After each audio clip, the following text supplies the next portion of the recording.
couple of months ago, I decided to get serious about YouTube. I loved creating YouTube videos, and I wanted to do it more, and I wanted to get better at it. And I also had this crazy idea, which I will tell you more about later. At the time, in early May, I had 300 subscribers, and my goal was to be monetized on YouTube by the end of the year, by the end of 2025. That gave me 8 months to hit that magic threshold of 1,000 subscribers and 4,000 watch hours. To my surprise, it didn't take 8 months.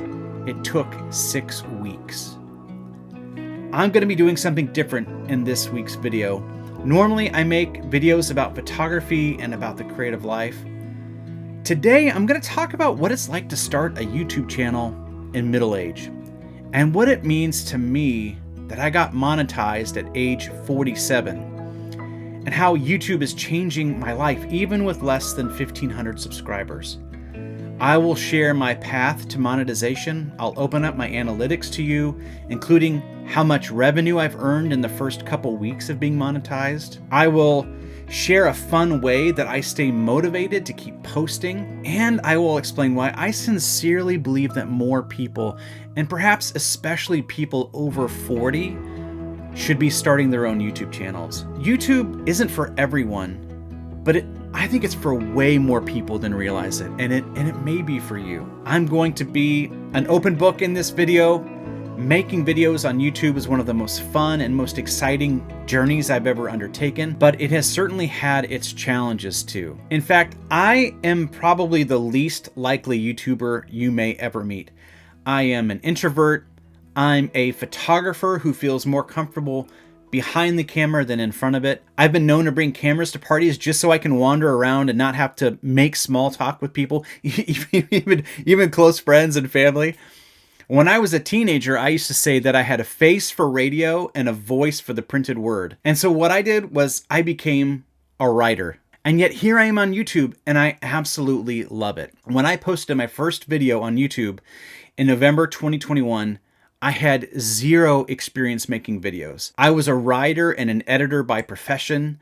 I had written 2 books, both books of religious nonfiction, the second of which had sold pretty well for its niche, but the only experience I had talking to a camera was for Zoom meetings. Actually, there was one time a media team came to interview my wife and me about some work that we were doing in our neighborhood, and Kate and I were so awkward on camera that they didn't even use the footage. My very first YouTube video was actually a 2-parter. I discovered photography in my early 40s, and it had become one of the great unexpected blessings of my life. Writing was always how I had made sense of the world, but photography was helping me really see the world almost for the first time. And so what I made was a 2-part video on contemplative photography. Photography as a spiritual practice, a meditative practice. Making a YouTube video was so different than anything I had ever done before that I didn't tell my wife or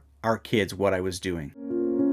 Hi everyone, and welcome to my first ever, maybe my only ever video. My name is John Pattison, and I am a writer, I'm an editor, I'm a podcaster, I'm a husband and a father, I'm a Quaker, and I am a secret YouTuber. And I'll explain what I mean by that in a moment. That's why it's so dark in here. I'm recording this at like 4 in the morning. I was nervous that my daughters would laugh at the idea of their old man on their favorite platform. The main reason they would laugh me out of the room is because for years, I made fun of YouTube. I made fun of YouTubers. I made fun of people who wanted to be on YouTube. I was so judgmental, and they will remember that. And I was nervous that my wife, Kate, would reject the idea on spec. After all, we had full lives. We have 2 daughters. We both work full time. We're active in our church and in our community. I wanted Kate to see what I had in mind, to see what I could do, and only then have the conversation about whether YouTube could fit into our lives. I recently went back and I watched those videos. I used iMovie to edit. I use royalty-free music from YouTube. There are moments that really make me cringe now, especially in part 2. It is painful.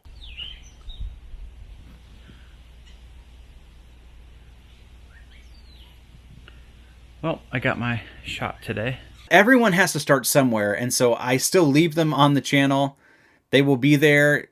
They will be there forever. As a reminder to me and anyone else who's discovers my channel that this is kind of where it started. After making a draft of those videos, I showed it to my family, and they laughed in all the right places, and they gave me their blessing.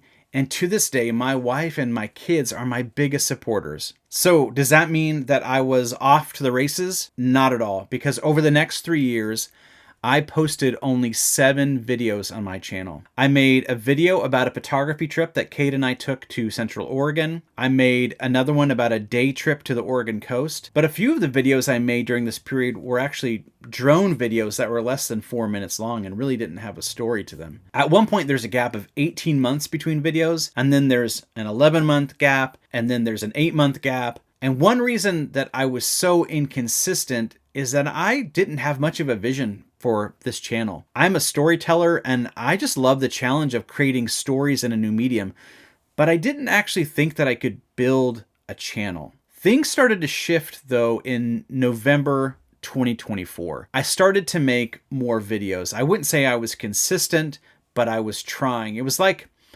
trying to turn over the engine of a car that hasn't been started in years. And you can see here, I made those 8 YouTube videos in the first 36 months after starting my YouTube channel. Then I made 8 over the next 5 months, and I was learning things. I was getting a bit better, at least I hope I was getting a bit better with each new video, and I was starting to catch a vision. I didn't want to just make some videos. I actually wanted to build a community. I wanted to help people. I wanted to grow my channel, and I wanted to get better at the craft of making videos. Then I developed a crazy idea. YouTube was going to be my retirement. I have worked for nonprofits for most of my adult life. I'm also a writer. My retirement fund will be modest, to say the least. But I had this wild notion that grew into a goal, and that eventually became a plan. I was going to grow this channel so that I can do YouTube when I someday retire from my 9-to-5 job. And I even got more specific than that, and I've never said this out loud to anyone except for my wife because it seems so far away, and I'm nervous about who I share this with, but I intend to grow this channel to 100,000 subscribers in the next 10 years. I will be 57 then, and I think that it would be a joy to spend my late 50s, my 60s, and even my 70s writing books, which I'll always do, taking photographs, which I'll always do, and make videos for people here on YouTube. So let's take a look at the analytics. I posted my first video on YouTube in November 2021. I published only 8 videos between November 2021 and November 2024. During that time, my videos received 5,609 views, and the total watch time was 386 hours. My most popular video was the one about the photography trip that we took to Central Oregon. Over those 3 years and 8 videos, my subscriber count grew from 3 to 102. All right, so between November of 2024 and April 2025, remember I made 8 more videos, so not quite to a month. I was relatively consistent through mid-January, then I dropped off until March and came back. During that time, my videos received 16,237 views. And one of my videos kind of popped off. I did not quite a review, but more of an appreciation for a camera and lens combo that I had taken with me to Scotland. And this was by far my most popular video during that period. It had 9,194 views. I made another video offering tips for shooting in black and white that got more than 3,300 views. My total watch time was 1,006 hours. my subscriber count grew to 300. Interestingly, the video, or interesting to me as somebody who was getting obsessed with analytics, the video that brought in the most new subscribers wasn't the camera lens combo video. It was actually the black and white video. The black and white photography video brought in 50% more subscribers, even though it had only about 1/3 the number of views of that camera lens combo video. Then came the decision point in May 2025.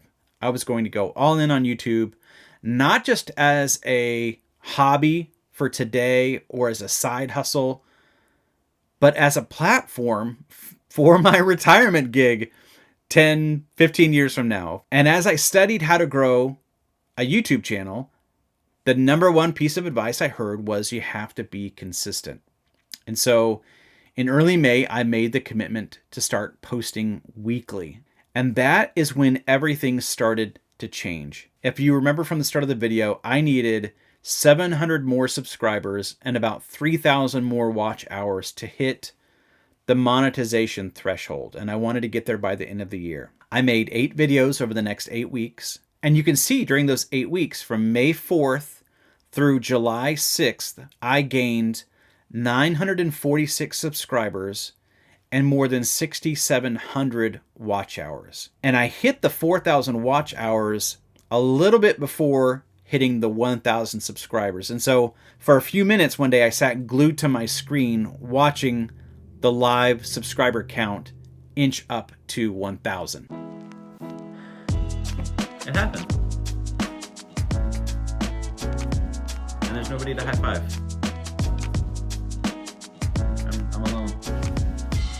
High five me. High five. Hey, Ginny. My dog's asleep.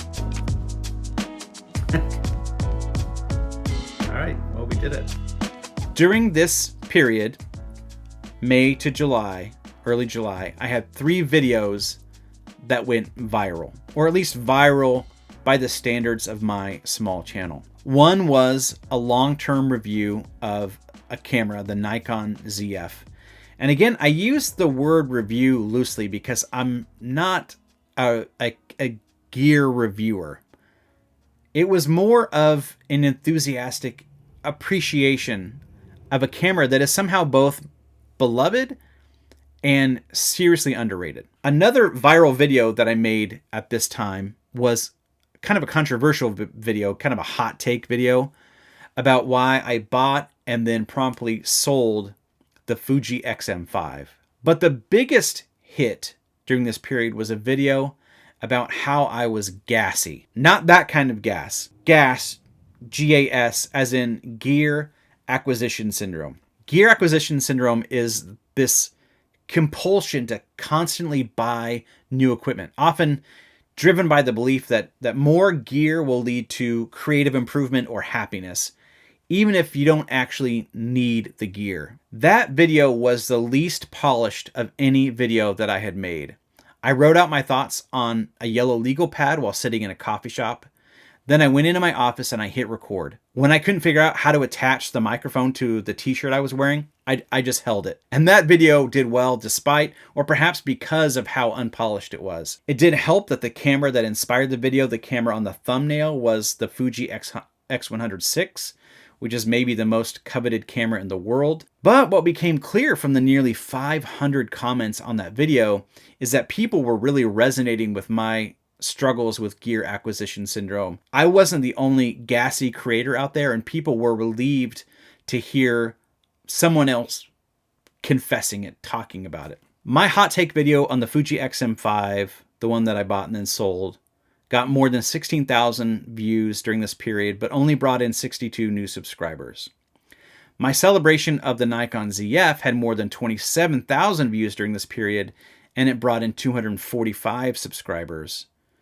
My gear acquisition syndrome video had 29,000 views and brought in 375 subscribers. I think one of the lessons there, one is that people are value authenticity. Another is that there is kind of a community around certain cameras. And so when I posted this appreciation for the Nikon ZF, a bunch of other people who love the Nikon ZF were like, hey, this guy's part of my tribe, my community. And so they subscribed. Weeks after publishing, those videos continued to bring in new subscribers. After 8 weeks of posting weekly, I made that commitment and then getting monetized, I actually missed a week. Life got busy as Kate was traveling for 8 days for work. I tried, but couldn't find time to make a new video. And I admit that I was pretty hard on myself for a little bit for missing that week, but I just picked myself up and I moved on. My next video, which was the video I posted last week, was another video that ended up being kind of popular. It was another video about a camera that has a community, and it was about my favorite camera of all time, which is the Ricoh GR3X. And this video made the bold claim that the Ricoh is the most powerful camera that I own, despite being the smallest, the cheapest, and the least versatile of all my cameras. So kind of another hot take video, but not clickbait. Like I think I made my case pretty well. And that video, after a week, has been viewed nearly 17,000 times and brought in 150 subscribers. And that brings me to today. As I record this, my channel has 1,491 subscribers, about 123,402 lifetime views. I say about, and then I give you the exact number. And it has more than 9,800 watch hours. I was monetized on June 26th, and between June 26th and July 12th, a little more than 2 weeks, I earned an estimated $155.08. And that is not life-changing money, you might think, but it's a bill paid, it's an upgraded video light, it's money toward a fun photography trip, it's more money into savings, and I think that it's also a foretaste of what this could be. If I keep working, keep growing as a storyteller and creator, keep serving people on YouTube and connecting with folks here. It took me 8 weeks to get to just under 1,500 subscribers. And I will need to do that 70 more times to get to 100,000 subscribers. That's about 11 years. So this is definitely a long game, but it's one that I am settling in for. If this was a marathon, I'd be about 4 blocks into the race. And so like a marathoner, I have found it helpful to break up my journey to 100,000 subscribers into smaller, more manageable sections. And I've even given myself rewards for each milestone. The milestones come quick early on, and then they're kind of spaced out more.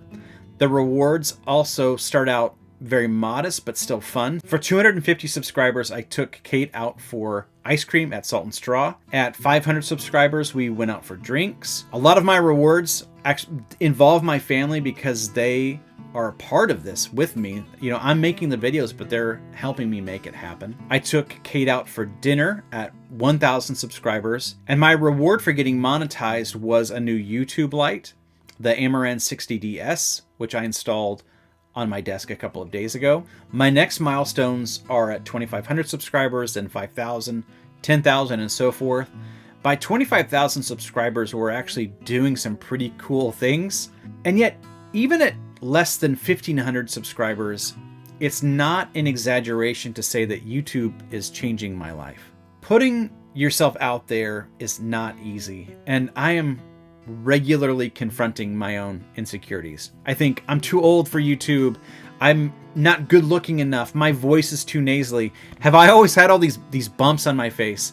My videos suck compared to name your favorite YouTuber. But I'm to the point where I see confronting my insecurities as a feature of YouTube, not a bug. Overcoming imposter syndrome, battling perfectionism by putting less than perfect work out into the world because you have to move on to the next video, and dealing with the tiny number of cranks and trolls in the comments. These help me to grow as a creator, as an artist, and I think they help me grow as a person. Sometimes I will go back and watch the early videos of my favorite YouTubers so I can be reminded that most of them did not emerge on this platform fully formed. I have encountered a few grumpy people in the comments, but honestly, it is a minuscule number. There are more than 1,000 comments now across my YouTube channel, and I doubt more than 20 of those were truly negative. And even those weren't mean. Mostly they were just adventures in missing the point. And frankly, none of them hurt my feelings. YouTube is pushing me in other ways. I can honestly say that before starting YouTube, I had never spent much, if any, time thinking about face lotion. But when you spend hours editing videos of yourself, you become all too aware of your dry skin, of an errant nose hair, the dog hair on my black shirt. I actually keep a lint roller in my office now. What I'm discovering is that all of it, every insecurity, every learning curve, every small win is worth it. If you've ever thought about starting a YouTube channel, especially if you are in your 40s or 50s or even older, I want to tell you, I think you should seriously consider it. This platform needs more people like you, like me, like us. People with our perspectives, our voices, people who have made mistakes and learned from them, people who don't need to go viral to feel valuable. YouTube is a powerful platform. We need more thoughtful, seasoned voices in the mix here. There are nearly 3 billion active users on YouTube every single month. Your people are here. You will find your corner, your community, your kindred spirits. And rest assured, you don't need fancy gear. You can start with your phone. You don't need to be young. You don't need to be an extrovert. You just need to be you, and you just need to start. And as your channel grows, you will start to earn some money. One of my favorite lines that I've heard from another creator is this. He says, YouTube pays you to be yourself. That's becoming true for me, and I think it can be true for you as well. Now, I would be thoughtful about who you share the stream with. Not everyone will get it at first. That's okay. Find your champions. My wife and kids are my champions, but if you need a champion, I will be your champion. I even made myself a mug and a t-shirt that's coming in the mail that says 4K over 40. If you have questions though, drop them in the comments. I am a beginner myself, but I will answer any questions that I can. I will also link to a few videos and creators in the description that have helped me in these early days. Thank you for watching. Thanks for watching to the end. Thank you for being here. Thanks for being you. And I will see you in the next video. Bye-bye.